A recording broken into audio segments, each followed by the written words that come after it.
Welcome everyone to the 8th session of the Symbolon seminar. We are very happy today. It's a very special day here in Kyoto. So I'm going to start by introducing this seminar very quickly, and to start with by the team that is behind this series about philosophy and AI and other fields. So myself at HIB, Haeyoung Kim, associate researcher at l'ENS École Normale Supérieure in Paris, Eric Petit, who is senior researcher at Intel, Quentin, technical manager at Intel too, and Alex Guillaume. She do all the design that we have here. And so very quickly, I think Haeyoung, maybe you can introduce our guest today. Yeah. Yes. I'm very happy. It's our great, big honor to have Professor Yasuo Deguchi. Professor Yasuo Deguchi is the Dean and the Professor of Graduate School of Letters at Kyoto University, and also co-chair of the Kyoto Institute of Philosophy, which just had a very successful inaugural conference here in Kyoto just a few days ago. Could you remind us the name of the conference? Is Kyoto Institute of Philosophy, right? Yes. Yeah. Kyoto Conference. Kyoto Conference. Yes. It was a really good conference. So today, Professor Deguchi will give us this talk. Maybe just briefly before we start, so to understand the context for the people that are new to this series, so Symbolon Seminar is about bringing different perspective and different domain knowledge that goes from AI to philosophy and mathematics, and different also school of thinkings and from different cultures. The West, the East, Africa, Asia, today is Japan. So it's the idea of assembling different perspectives and bringing the we, so we can hopefully get some wisdom in this AI era that we are just starting. And with that, I think I let Professor Deguchi to start, please. Thank you. Thank you. First, let me thank you again for Thanks. both of you. Thank to you so visit much. Kyoto and the Kyoto Conference. This is the first inauguration conference. And here is my weekend retreat. Okay, let me start first my talk very briefly. That is first about my philosophical system. I call that we term. And then let me go to one of its consequences about the model of human-AI relationship. I call that model as a fellowship model or a co-adventurer model. Right. Okay, that is the title. And we term. What is a we term? Simply, that is a shift of the subject or unit of very important things, ideas, such as subjects of action and somatic bodily action, and self, and the values such as moral goodness, freedom, well-being, rights, responsibilities, blah, blah, blah. The subject or unit of all those things should be shifted or turned from I to we, from I do to we do, from I think to we think, from self as I to self as we, etc., etc. Okay, that's the basic idea. And this we term is based on another term. Sorry for many terms. Another term. So first. So this we term is a sort of a philosophical system, quite argumentative system that are to be built over assumptions. And from those assumptions, using some inferences, many we terms will be arrived in a domino style. So it's part of the philosophical system indeed. And of course, this term system has a sort of inspirational sources in our traditions. Maybe my tradition, your tradition as well. That's basically East Asian. Japanese and Korean tradition. So that's why we share some philosophical intuition so much.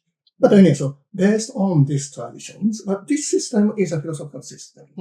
It's built from the scratch assumptions.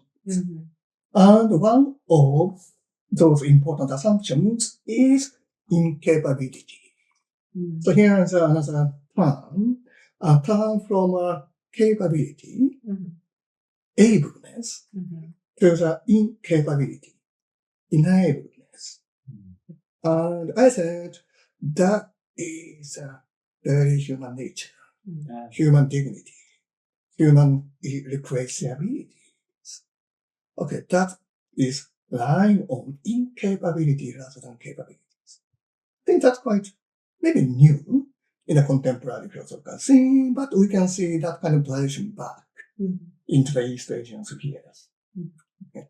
So first let me say something about these incapability terms. And before capabilities. Capability is very important, no doubt.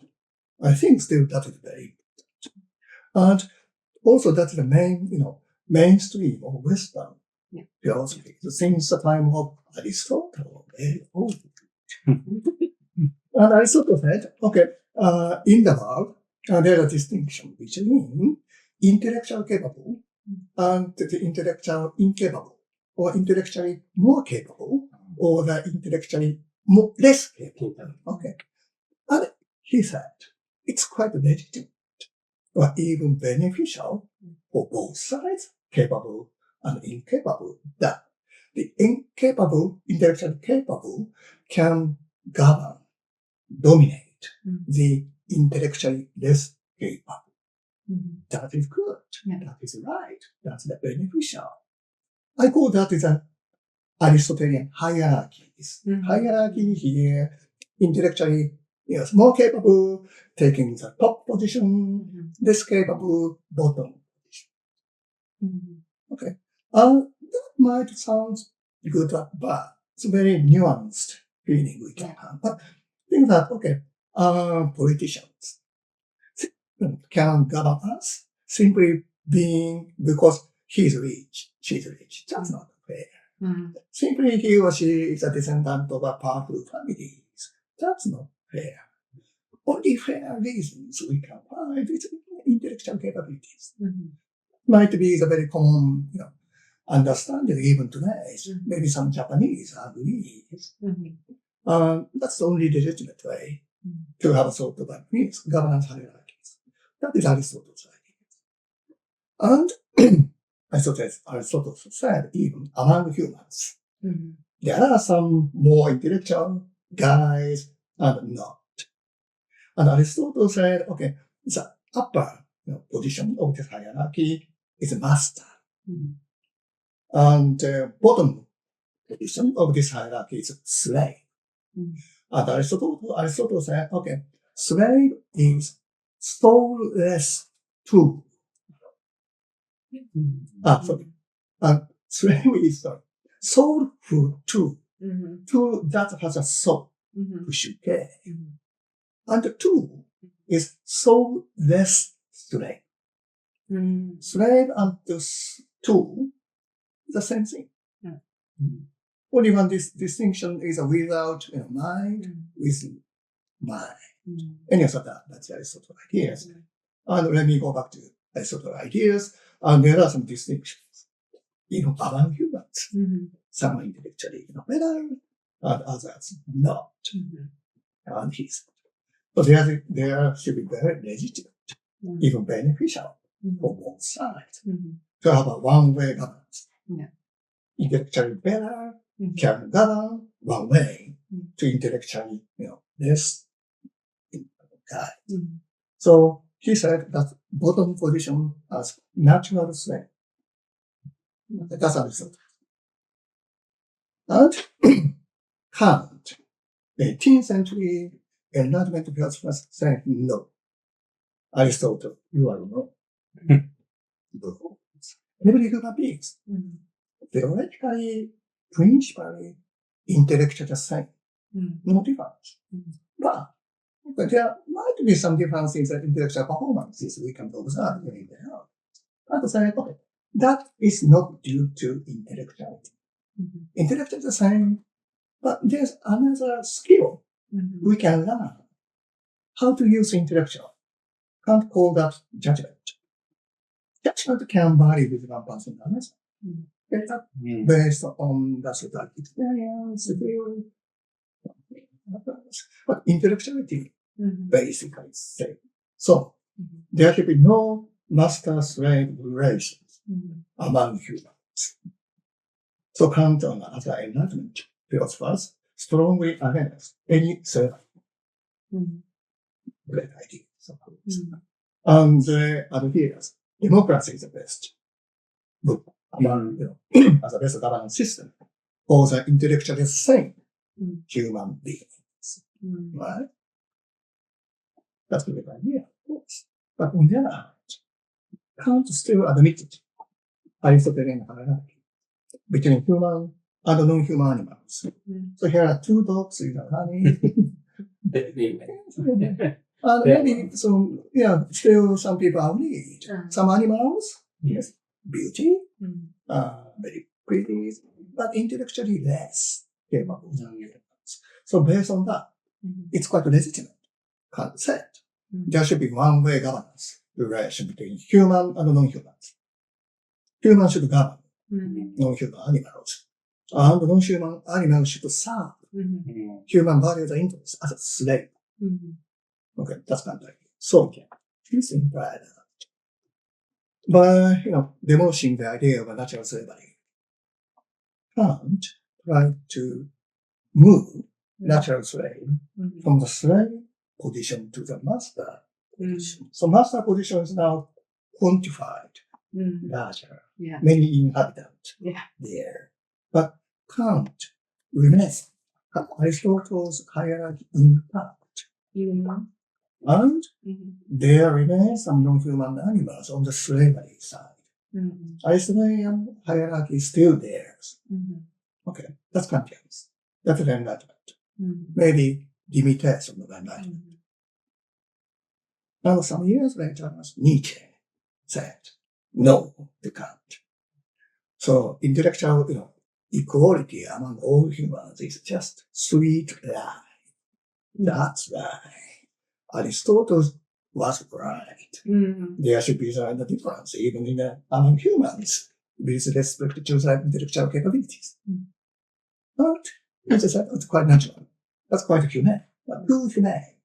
So there is always race, a zero-sum game over the position of the master, over the position of being more intellectual capability. That's the human world, human society. Then Nietzsche said, forget about that. That's too human.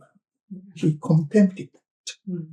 Then he's going to say that, okay, rather than to get the power to dominate others, other humans, we should get another power of saying yes to all the world, to all of yourself, even though that has a very disastrous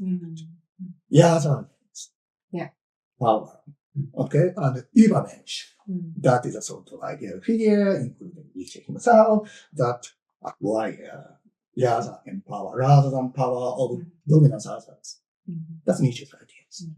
But after that, some philosophers or thinkers called Nietzscheans didn't take sort of Nietzsche's, Übermensch idea, superhuman idea, but accepted.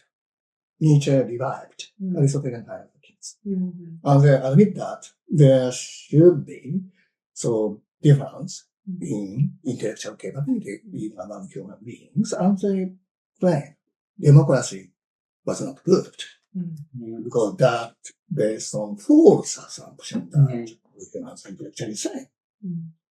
So another form, only very limited intellectual elite can have a full respect political rights. And the vast majority of others, vulgar, ordinary people, shouldn't be given the full-scale, full-fledged political rights. That's quite anti-democracy. And still today, some people adhere to that ideas. And those people include people sometimes called tech rats. Right-wing tech people prefer that kind of hierarchy rather than very simple democracy. For them, that is too excessive equality. We should praise Aristotelian hierarchy. That's even today's idea. And this idea can be also found in an our standard, at least in the Europe, model of human-AI relationship. That's human AI relationship. That's called master-slave model. Okay. The master-slave is still used in the 21st century. But this slave has Aristotelian origin, Aristotelian flavors. Aristotle said, let me repeat, slave is a tool with soul. So that can be interpreted as, okay, AI should be tool. And the human is a master. Tool is tool, just tool, mere tool.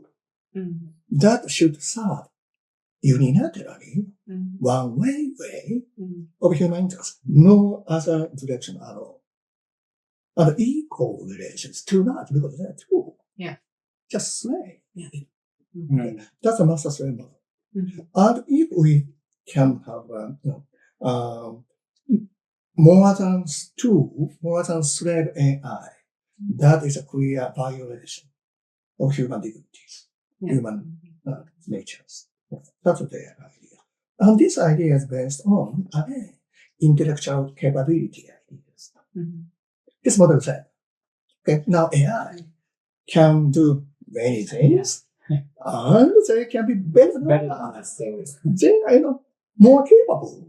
We are less capable. That sounds very dangerous. But okay, only one point. There's a clear distinction in the intellectual capability. We humans, at least some of humans like you, can design AI computers.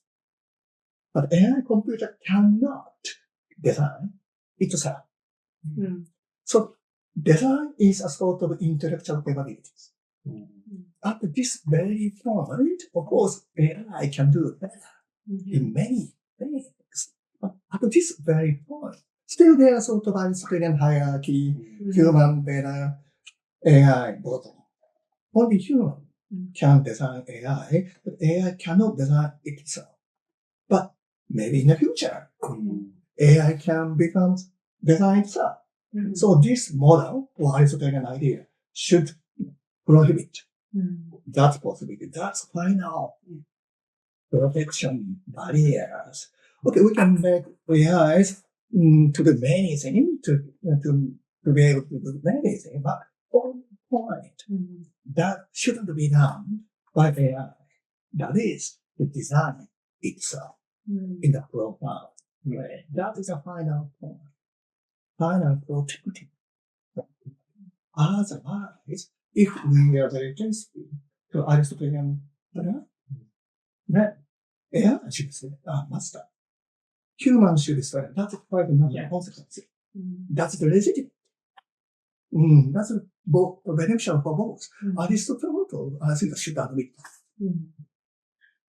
So, otherwise, if we don't have that kind of picture, dystopia, so we should stop it. That is a master slave model. Okay, so I should. Then, my philosophy is based on quite different ideas. Still, capability is very important. I admit that there are many capability differences, human AI, human animals. But my highlight is incapability rather than capability, especially fundamental incapability. Rather, fundamental incapability. Fundamental. That is universal. Every human being, or even every agent, such as robot, AI, animals, or even we, I will talk about very soon, cannot escape that. That's everyone's incapability. And also, just as I said, that cannot be escaped. So however we can work hard, we cannot escape from that incapability. So this is not, capabilities of, say, linguistic capability. Yes. I cannot speak Chinese. Chinese people can speak Chinese, of course. So there's no universal incapability. If I can work hard, maybe I can speak some Chinese. But fundamental capability, there's no such kind of option at all. What is such kind of fundamental capability? What is example? One clear example is incapability of living forever. Yeah. We should die. So okay. That's fundamental in these two senses. And besides that, let me, highlight two basic fundamental incapability with respect to our somatic actions, bodily actions. One, first incapabilities. Incapability of single action. That means any human beings, any AIs, any animals, or whatever, cannot perform its somatic bodily action alone without help or afford to many other agents. Right. So that is incapability of single action. I claim that is fundamental, universal, ubiquitous, and unescapable for any single person, for any single machine system, whatever. Okay. And second, another incapability with respect to the somatic action. First capability says, okay, there should be always others to support. I call those others necessary others. Necessary others every time, everywhere. And the second incapability is any agent, me, you, AI, robot, cannot fully control any of those necessary others. We need their support, but we can arrange their support at least to some extent. And we can try to control them or their support at least to some extent. But full control is simply impossible. Okay. So there are two very basic assumptions. So full control of the other agents? Yeah, agent. Yes. One thing, the examples are very clear. Until these two incapabilities ceases, too fundamental. We cannot prove that from more fundamental premises. What we can do for these two, just show it. Or to zeigen, using Wittgensteinian ideas. So, yes, and in the case of first incapability senses, my favorite example is a bicycle riding. Kyoto, as you know, is a bicycle city. And many people, students, professors, even like me, ride a bicycle to the university campus. And to riding bicycle, okay, I, or rider, or human beings, essential. We should control our bodies in a good way. But that is not enough. We need a bicycle, and it's well functioning. Otherwise, riding bicycle is simply impossible. So we need some inventors of bicycles. 100 and something years ago in Germany. We need many, history of betterment of bicycles. We need huge industry of bicycle productions. We need a huge, system of commercial transmissions and bicycle shops. This kind of thing. For the industry, is needed. Many people living over there. That's not enough. We need, good, practical infrastructure, signal system, road, otherwise I cannot ride bicycle. But there are many people's histories, infrastructure there. That's not enough. We need oxygen. Otherwise we can ride bicycle, of course. The oxygen should be produced by Amazon forest, medicine, the plant, the ecosystem. Doesn't enough. We need very appropriate atmospheric pressure, gravity field. So this, statistical system in the neighborhood of Earth or sun system is essential. So many agents, each of them are essential, necessary as a necessary agent. Right? And put all of them together. Then make a system. Let me call this system as multi-agent system because that has many agents. Multi-agent system. Multi. Okay. Okay. And multi-agent system. And this system has, includes human beings, me, of course. Me, human beings, fellow human beings are essential. Yeah. Many animals, plants are essential. And natural things, rivers or the ecosystem are essential. In addition to that, artifacts, bicycle, that's essential. So this we is a quite multi-species. Yeah. Not only human we, not only living thing we, that should involve non-living natural things and artifacts as well. It's an inclusive we. Yes. And this we, and that is a system of all necessary agents. The only necessary agent that's too small to be the subject of actions. Necessary agents are necessary, of course, but that's too small to call the subject of action or doer. Mere sufficient agent, that's too large. That's as redundant. It's simply too large to be called subject to automatic actions. Then, what is appropriate for the subject of automatic action? Yes, idea is quite clear. So necessary and sufficient agent. What is a necessary and sufficient agent? Exactly, it is multi-agent system. That is a system of all necessary agent. That is only necessary and sufficient agent for the somatic actions, and only necessary and sufficient agent can be desired to be called as a doer. Then, first we turn doer. Who is doing this? Riding bicycle. I, of course, essential, but I too small. We need we. Multi-agent system, that the system of all of necessary agent, including bicycle.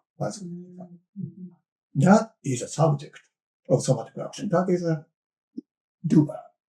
So here is a we turn doer from I do to we do. Okay. And this very important to see the move from I do to we do triggers many different important returns. And the second return is return self. So we have a very common idea, coincide really miraculously. So some years ago, yes, we are invited to give a talk at the Professor University of Leuven. No, it was free. Free university. No. Free university. Yes. Yeah, it was a center. For Asian. Yes. It was last year or 2 years ago? No, it was almost 7-8 years ago. Yes. Yeah. And I get talk first. Yeah. It's titled Next week. Self We.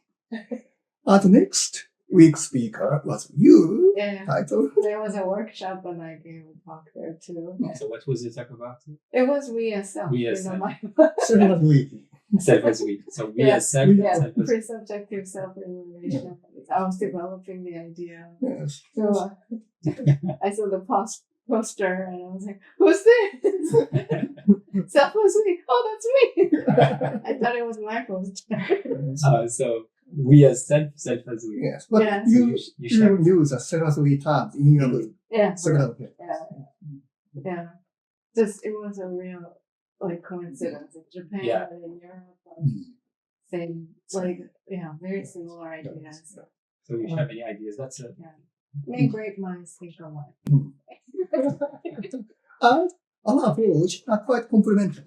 Your approach quite phenomenological and linguistic and very beautiful. Linguistic analysis of the Korean word we with very beautiful phenomenological analysis. So my approach, that also can be connected with a phenomenology. Yeah. And so the linguistic observations. Right. But my approach is mainly, so like, philosophy of action is a first philosophy. That's a philosophical, reflection of our actions. Right. Its agencies. And based on that, adding many assumptions, we can build many ideas, including values. So philosophy of values, that's called axiology, that can be built upon philosophy of actions. So I think we can extend this return idea to many other fields of philosophy, epistemology, theory of knowledge, and even philosophy of time, even philosophy of religion, but always, action is very important. Yeah. Another very important ingredient is enactivism. That is the idea to relate or reduce very important things such as self, doers, goodness, whatever, to not only body, but also its action, somatic actions. Okay, that's called enactivism. That's also illustration, here. Of course, there are many Western enactivists as well. But so, action theory is a part. And if we take action is very important. So, that triggers many other returns. If once we have a return in the actions, many things can be related to reduce to actions, so natural consequences, many returns. And here's one example, self. What is a self? Big questions. No answer. Too many answers. But one standard answer is quite enactivistic. That's a subject of our daily, somatic actions. Self is doer. And if we take this enactivistic idea of self, and we have already observed return of doer, and self is doer, natural consequence. Self is not I, but we. So this is the second term. From self as I to self as we. So they are very similar. So I don't have any phenomenological element here, but she has. They are favorite. Yes. And you can also give a good example. Yes. But anyway, so that's the second return. And based on these two returns, we can build another or other returns.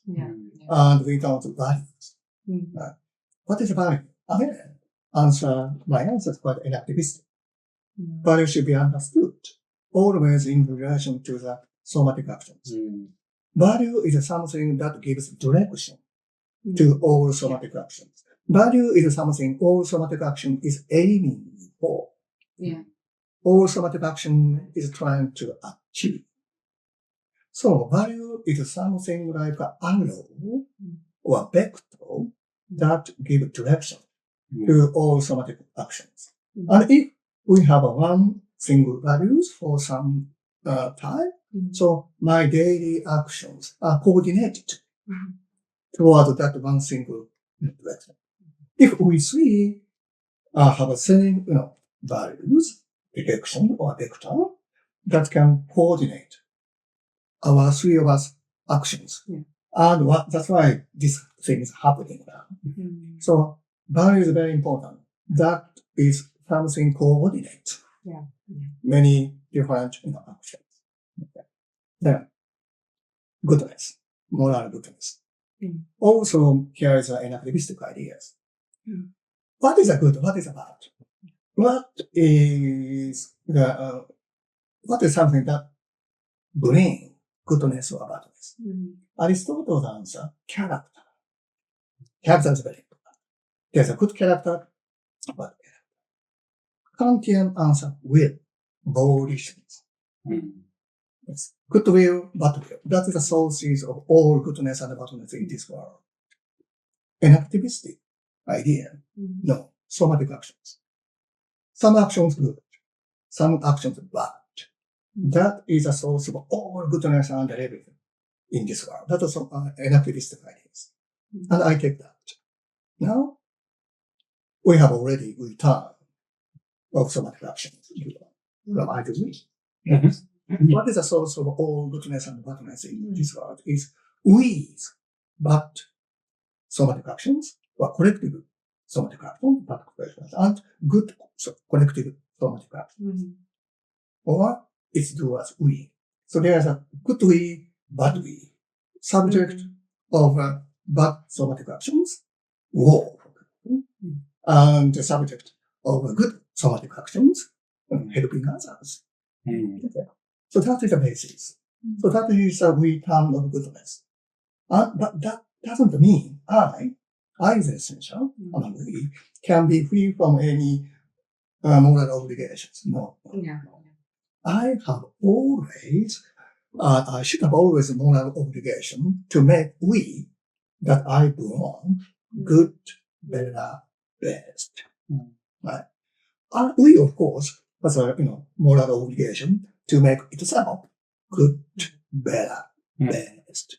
So this return is actually double term. Okay, before we turn, only I has a moral obligations, not we. But after we turn, I and we, and many other members, all members of we, should have a moral obligation to make we good, better, best. We better. Yeah, we better. Right. So that's the basic idea. So very interesting consequence here.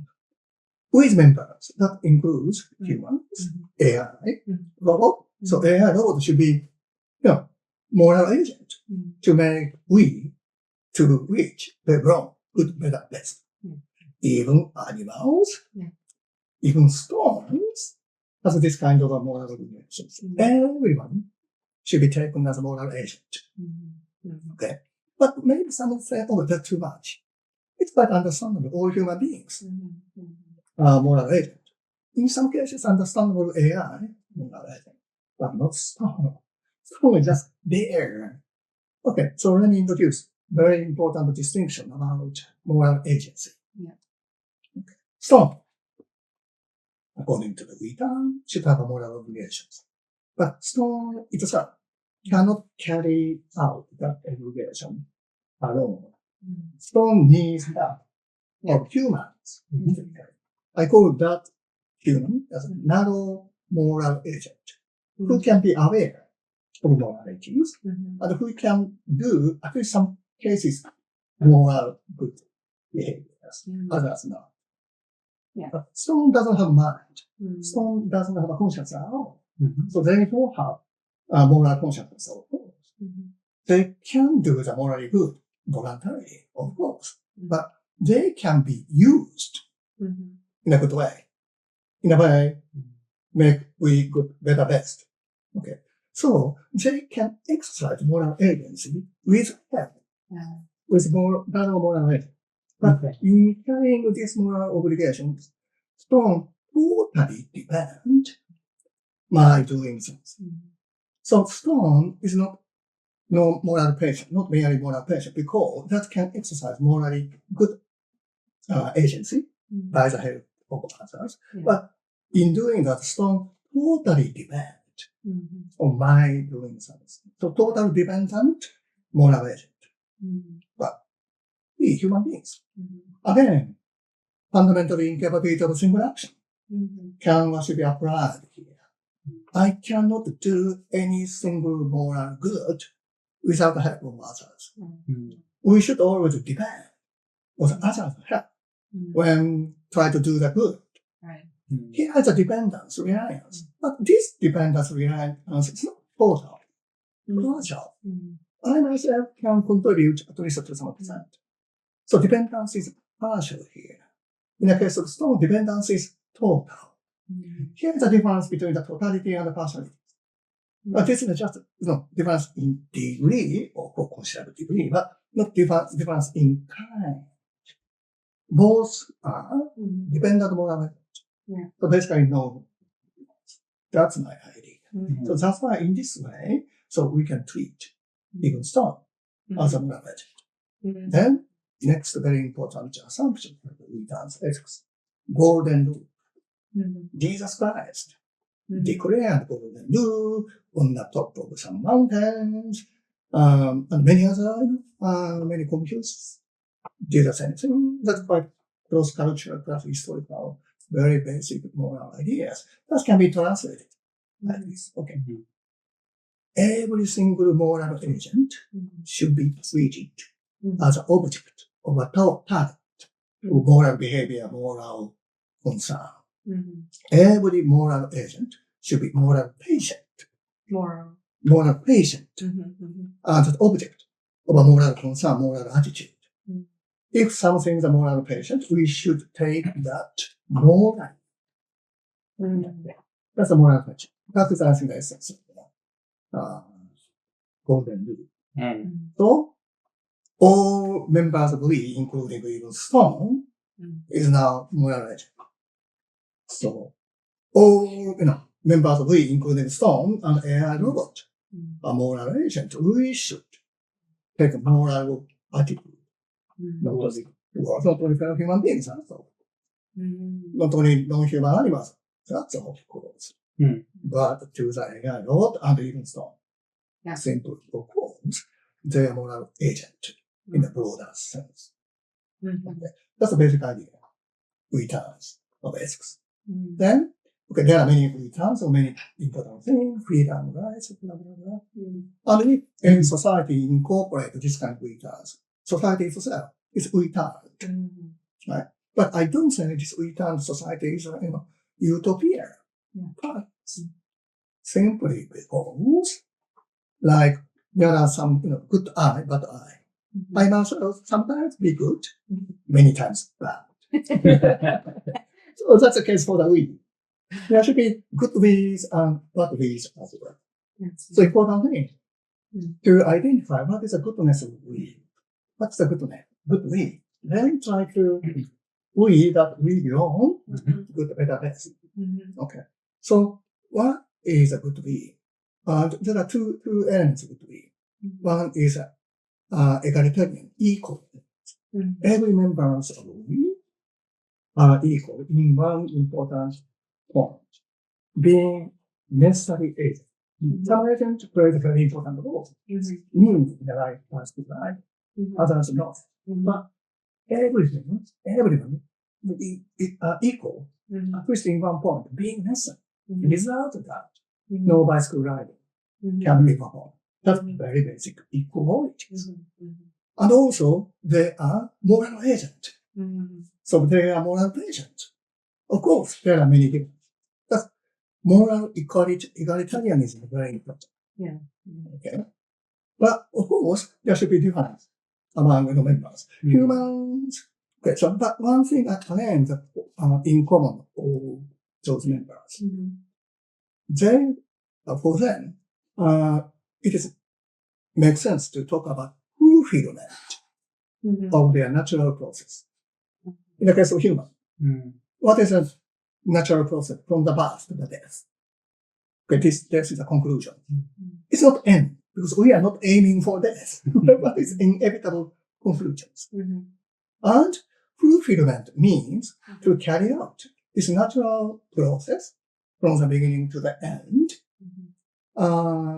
to full extent, but try to do that. But there are many meanings in our life. That's also the case for the non-human beings, animals, they have natural life, and even stone. Stone has a natural process from mantle, cool down, become stone, and again swirled into the mantle and melted down.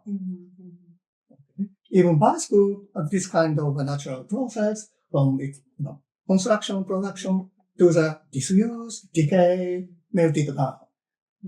Even Earth has this kind of a natural process from its birth to the end, soaring up by the sun, for example, and even cosmos.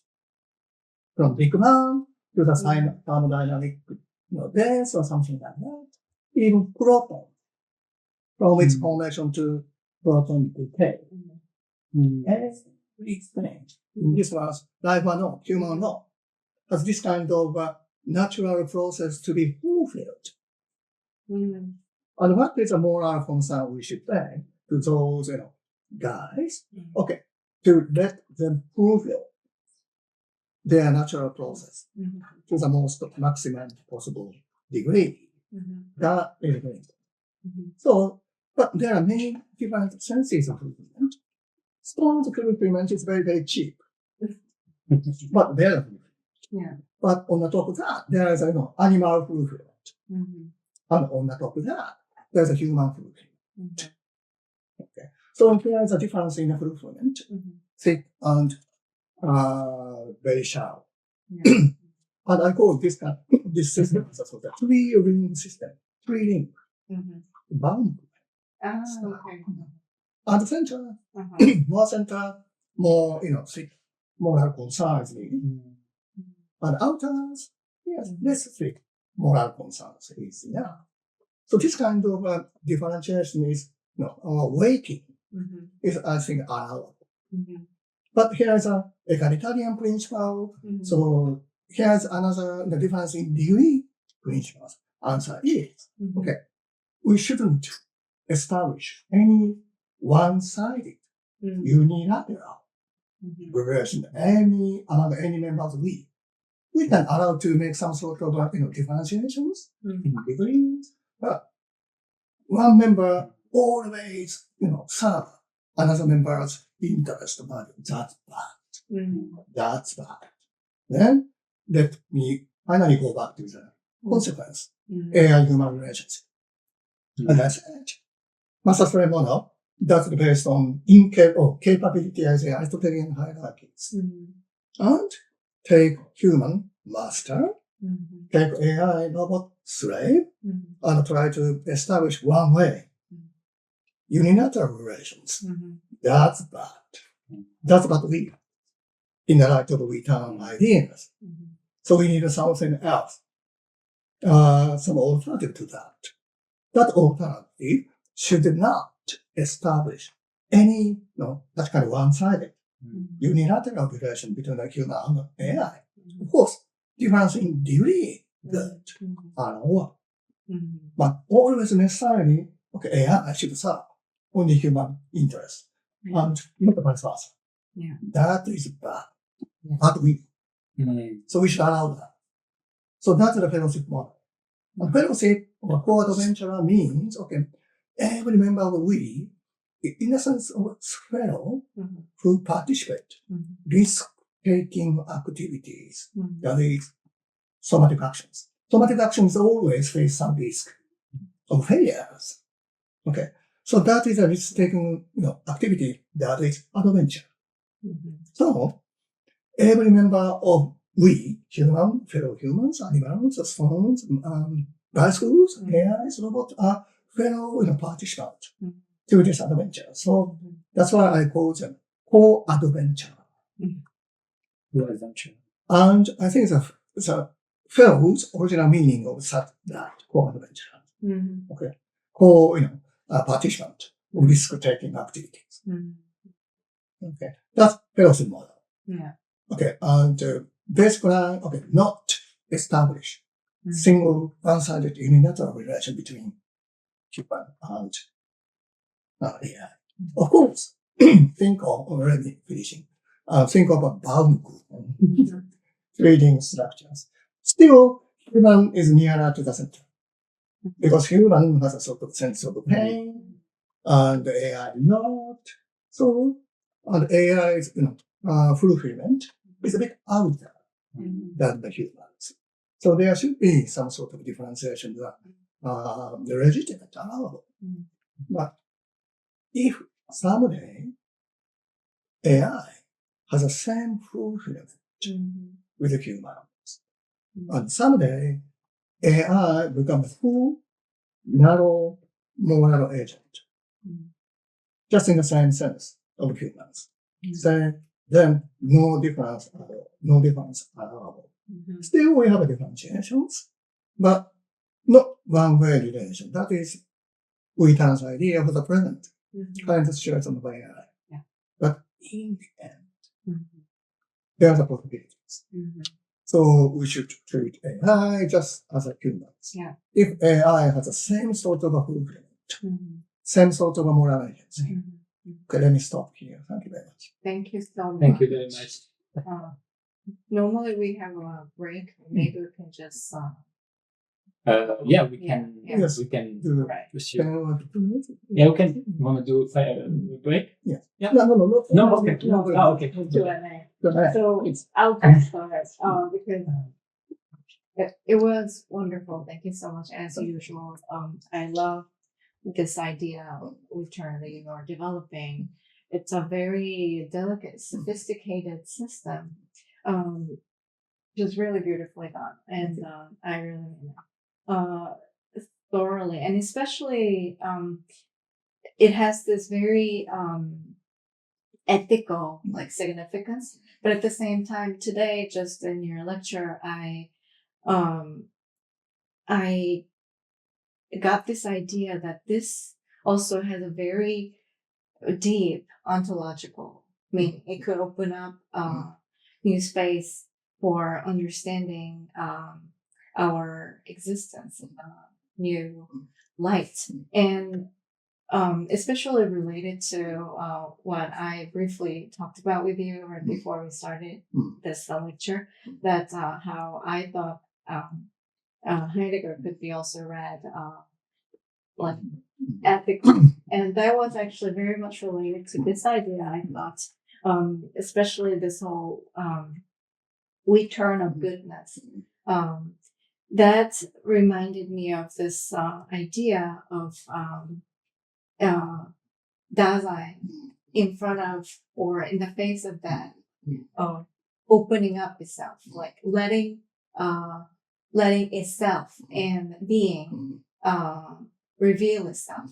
And in doing so, of course, but the Dasein has to come back to the Welt, the world where it exists with everything and also everybody. And there, this process of understanding of Dasein is completed, and doing so, this being and my being is truly open to not only to being, but to the world and to others and to myself. And I felt like your system is like a concrete picture of this ontological opening of self, of being, of Dasein. So that could, so this could be a very good ground like theory to argue this ontological ethics, and which is different from like so to say traditional ethics, where they say how a self, which is a solitary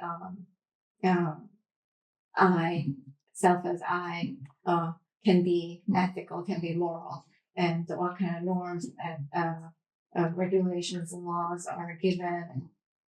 So instead of like that traditional ethics, we can discuss this ontological ethics, which is more profound and giving the like basis where these norms actually come from. But instead of giving the norms only for the humans that apply just for the humans against or with the other humans, but with every being, even including this non-human being. And I think it's absolutely beautiful. And another thing to add is that with your system, in your system, it's just ethically, it just works so well, I think, especially in this time of, AI. But not only AI, but in general, we do have a lot of problems with this, self as subject as I philosophy. It's a paradigm. We live in this paradigm, and we're having a lot of problems, not only with machines, but with the environment and really everything else. We are living this super egoistic lifestyle, like individualistic. It's not just like I want everything for myself, individualistic, but it's really like everything's evolving around the self as subject I. But so our ethics is based on that, like I just mentioned. And when we try to set up this new ethics with the AI and the machines, we always have the same problem because our ethics is still based on this judgment, like if the other deserves the same rights, if the other is as good as me, as intellectual as me, in every single aspect. But your system frees us from this judgment. But so we don't have to judge the other, but we can still be ethical. And so I think through your system could help a lot. Not only philosophy, but our current society, the world, how we exist as human beings, and so on. Thank you for your very thoughtful comments. And so let me respond to that, maybe centering three points. One, you're quite right. There are some sort of similarities between academic ideas. It's a analysis of data, and its implication for the ethics. And with my Wheaton's ideas, as you correctly pointed out, Heidegger's design is open to the better world.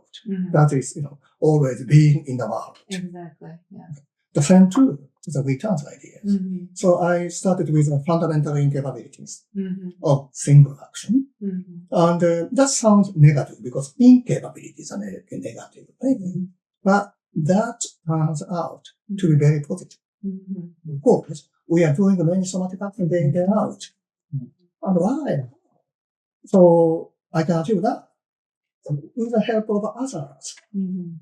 So the incapability create these dependencies between different agents, and this brings the weak. Yes, so that's the self. Yes. So that's implies that I am always a member of we.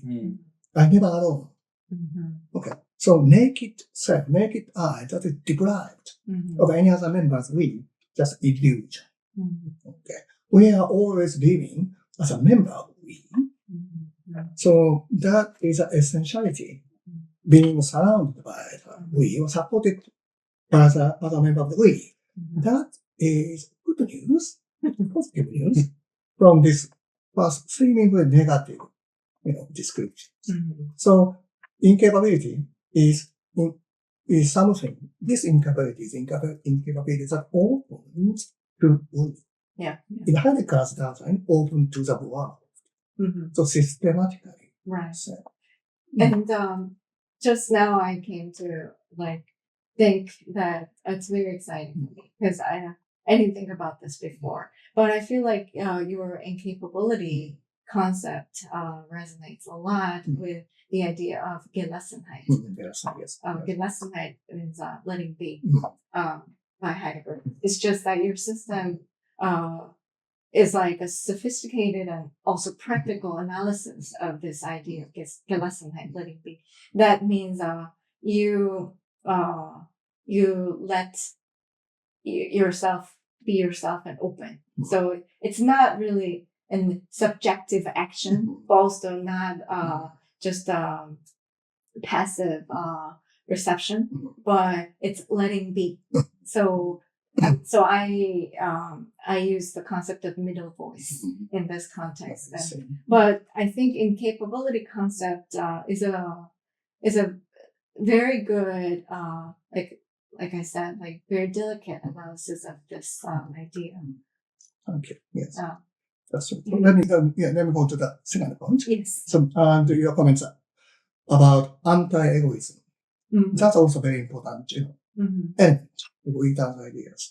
I thought about good we, bad we. The typical bad we is a totalitarian we. Yeah. That's quite, jingoistic against outsiders, very oppressive to the insiders. That's bad we. Because that, violates egalitarian fundamental equality principles. And one typical example of that bad we, oppressive we, I called center-occupied we. And think we as a circle, and there's a center. And this center is the center of, not gravity, center of values interest. If this center of interest is occupied by a single person in the space, that's bad dictatorship. if this center is occupied by one single social group, but social inequalities. If this center is occupied only by the one single species, human beings, that is about anthropocentrism. And always some sort of a one-way relation, dominance, dominance, serving, being served between the center occupiers and others. That's bad we. Bad we is a center occupied we. Then good we is just opposite of that. That is empty centered we. Center of interest or value should be always, deliberately, consciously, carefully, open, empty. No single person, no single place. And that's why I thought about Heidegger even more, because, that opening is in front of nothingness. Yes. And that nothingness can be interpreted as this, openness, because but this can be done also through my letting be. So that's, I think, is the same point that you says, that it's not just okay, I give up and I don't do anything. It doesn't mean that, but you have to let it be that way. Let it be open. Okay, so this nothingness, or is what you call also emptiness, The Buddhism. Yes. So maybe this the letting be can express itself once we are in this emptiness.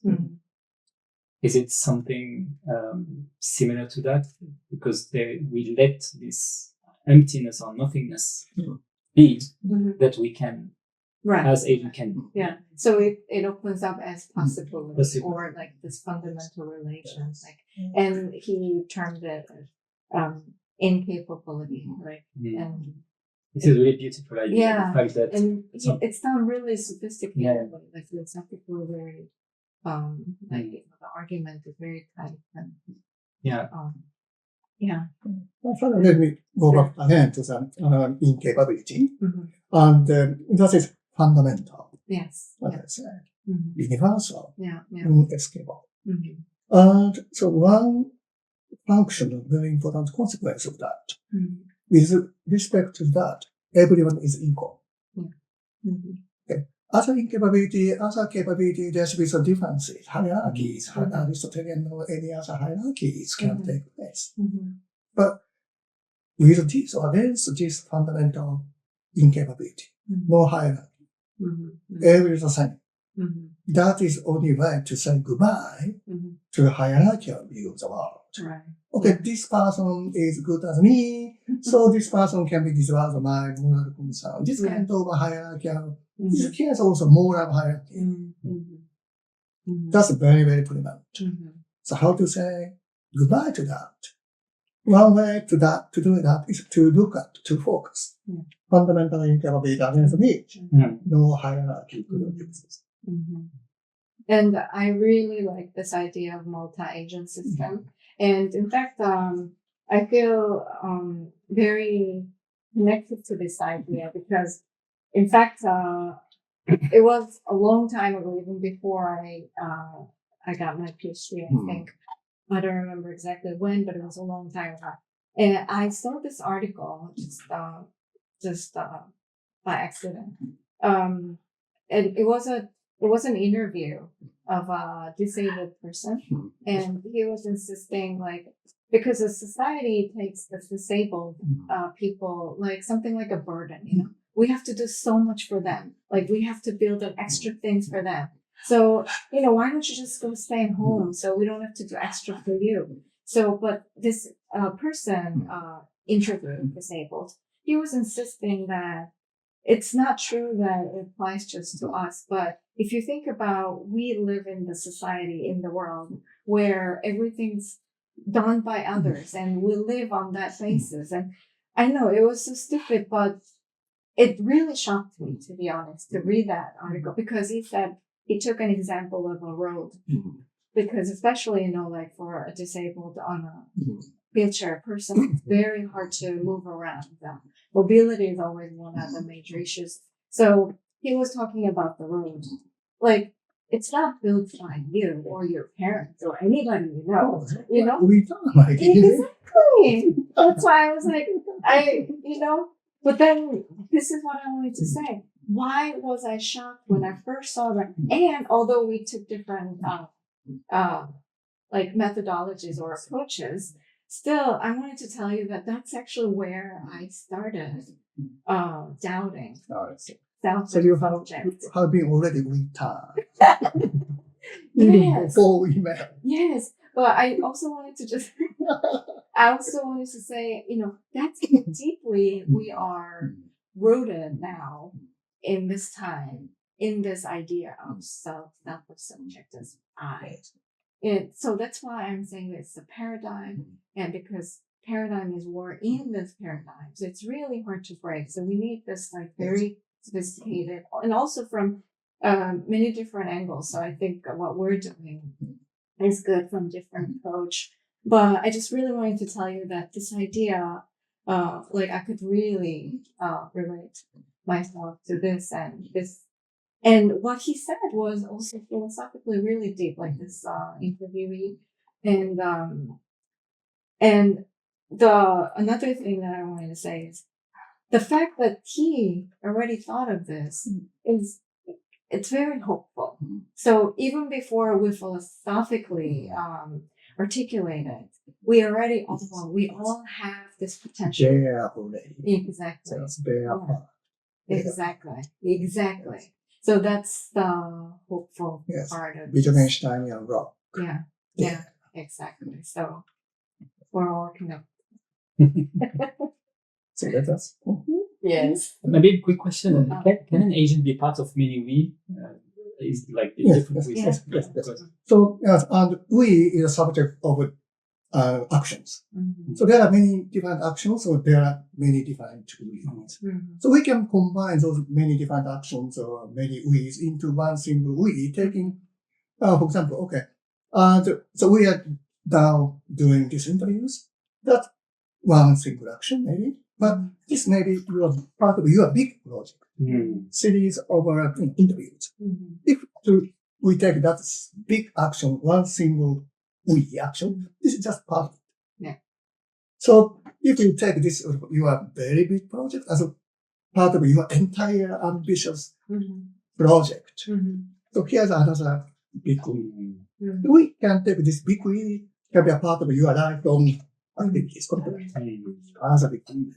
So we can be, become larger and larger and larger. And according to the we can say that I didn't explain to you, larger we better. Yes. Yeah.